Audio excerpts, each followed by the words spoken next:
We begin with President Trump's historic international trip, Saudi Arabia, rolling out the red carpet to welcome the president. It's the first stop of a 9-day tour that will take him through the Middle East and into Europe. Mr. Trump putting his deal-making skills on display, signing a $110 billion arms package with Saudi Arabia. That deal will deliver combat ships, tanks, and more to our Persian Gulf ally to help strengthen its military in the volatile region. Chief White House correspondent John Roberts traveling with the president. A long day for John. He's joining us now live. I think it's in the middle of the night there in Riyadh, Saudi Arabia. John?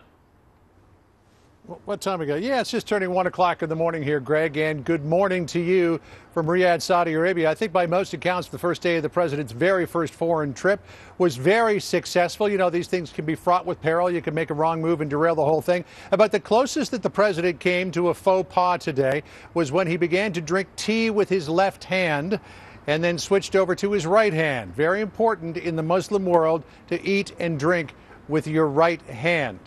Look it up if you want to know the reasons why. Despite criticism that the president ostracized the Muslim world with his strident rhetoric during the election campaign, he is very popular here, getting a royal welcome from the moment he touched down at King Khalid Airport when King Salman came out in 100-degree heat on the red carpet to welcome the president and the first lady. The big event, you mentioned it, we'll go into a little more detail here, is this arms deal. The exact amount is $109 billion.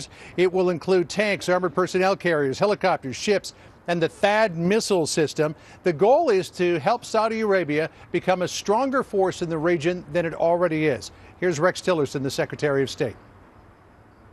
I think sends a very strong message to our common enemies. It strengthens the bonds between us, and it does chart this new pathway forward and will guide our path forward.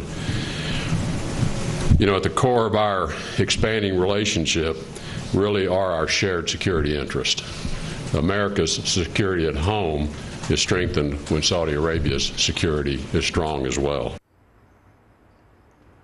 With the president literally besieged by bad news at home, this was a welcome diversion for him. You see him dancing the traditional sword dance called the Arda before a banquet in his honor at the big palace here in downtown Riyadh, along with King Salman, the Saudi leader. To hear the Saudis tell it, this trip has completely turned around and repaired the relationship between the United States and Saudi Arabia. Here's the foreign minister, Adel Al-Jubeir. This is a truly historic summit. This is a turning point in the relationship that will take it from a strategic relationship and partnership towards a truly strategic relationship and partnership.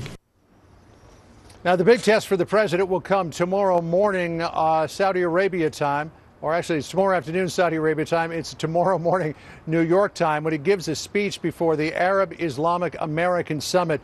The leaders of some 50 Arab and Muslim nations will be on hand. The president will talk at length about Islam, about terrorism, and the need to combat radical extremism and the ideology that fuels terrorism. So, Greg, that really today was really all about pomp and circumstance and signing deals that were already in place. Tomorrow will be the first real test of the president's power abroad. We'll see how he does. And the language he uses, we'll wait and see. John, try to get some sleep there.